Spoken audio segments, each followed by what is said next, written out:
Hey everybody, it's Dan Dorsch, and I'm here with Justin Leffler, the owner of the Wyoming Hemp Company, and welcome to another episode of Just Give Me a Dan Minute.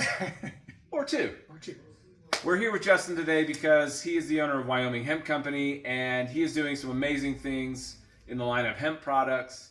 And actually, we built this dressing room with some of his hemp products. So, Justin, thank you for your time this afternoon. We're super excited to have you on. Tell us a little bit about your company and how you got started. Well, I'm a transplant from Nebraska about 18 years ago. My background has always been agriculture, and so when we moved out to Wyoming that time ago, I started consulting with farmers selling seed, corn, and equipment. And one of the things that I vastly figured out, was that our depth catalog for crops in Wyoming are very limited. And so that kind of led me on the path of trying to find alternative crops for our farmers and our agricultural guys to be able to grow. Hemp happened to be one of those. And you're talking about growing year round, correct? Yes, growing year round. Well, it's an annual. Almost. So just like our growing season here in Wyoming is about 100 days, we get one crop every year. And so it's really important for our Wyoming farmers to capitalize on those crops. And so instead of trying to compete with corn and soybeans in other states, we looked at hemp as an alternative crop for our farmers. It grows fantastic in our geographical region. It is hardy. It is tough. Our soils are really high in pH, and we have not a lot of organic matter and a lot of fertility in our soil. So having industrial hemp as one of our crops is obviously a necessity. But then we had to figure out, what do we do after it? Right. So we went down the path of talking to folks, researching industrial hemp, and a lot of this is all done in Asia and in Europe. And so a lot of the systems that are there, they're not here in the U.S. Okay. And to get them here in the U.S., it is astronomically expensive. And it only does about this much. So we took all this information and we figured out a way to process more hemp more efficiently in more quantities than anybody else in the country. Okay. Awesome. Now what? Absolutely. Right? Okay. Right. So we started looking at those products, and we had conversations with groups like Georgia Pacific, different builders, construction industry, plastics, and we started figuring out that the low-hanging fruit options, building materials, animal bedding, bulk quantities, that's really kind of the industry that we wanted to work in. Be a master of one and not a jack of all. So there you go. So we started going down that path, and obviously we landed on construction materials. We have an incredible problem in this country that nobody's talking about, and that's our lack of trees, lack of building materials, lack of paper. And so we see industrial hemp as one of those crops that can kind of fulfill that gap. Yep. So going down the building materials process, that was a journey in itself. Because if you know anything about hemp and a lot of the things that are going out there, a lot of the products that are coming out are not structural. Right. They're just not structural. And so that's great if you're in a niche or you're an artist and you want a hempcrete home or you want something cute and nichey, but for the everyday common person, we needed to fulfill a structural gap. And as you can see from behind me, obviously when we process this, it comes out in different fractions, so plywood made the most sense. Right. So we went down that path and started finding equipment, but most importantly, we started getting the product made and putting out into different little products and projects that we could test, right?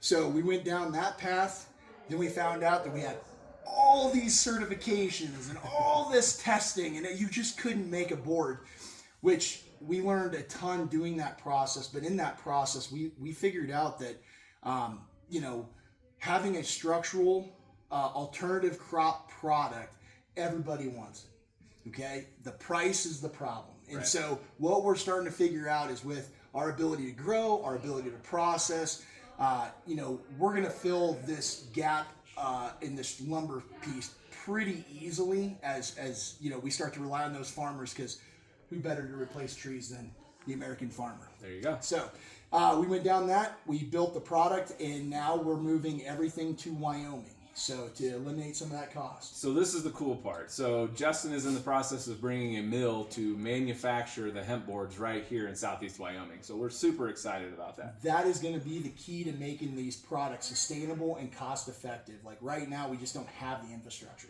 So we're going to go ahead and put up that infrastructure, and we're going to be able to grow this throughout Wyoming in our agricultural pockets. About how long do you think you're going to be until up and running this mill? 8 to 12 months. Awesome. 8 to 12 months. And obviously a lot of that's to do with the building build out and all the equipment and stuff. But we built this unlike any other mills.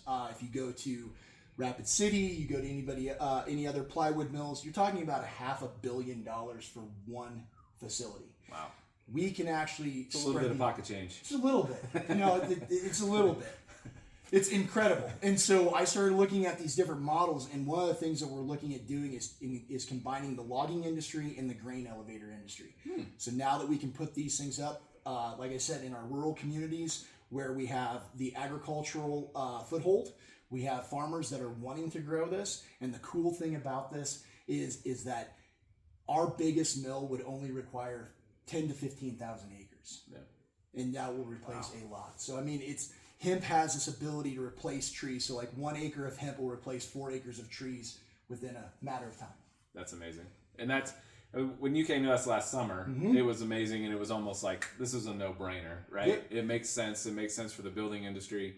And it's going to be great for Southeast Wyoming and Wyoming's future, right? Correct. This is a new industry. It's going to provide jobs. It's going to be super cool, and we're so excited to be a part of that partnership. Yep.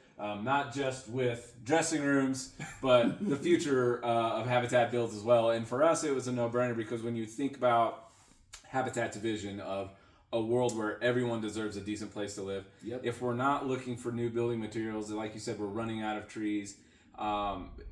Nobody's going to have a decent place to live if we don't take steps to create new building materials, to create better, more energy efficient homes. And this is a first step of something really cool in Southeast Wyoming. We're super excited about it. We're glad you reached out to us.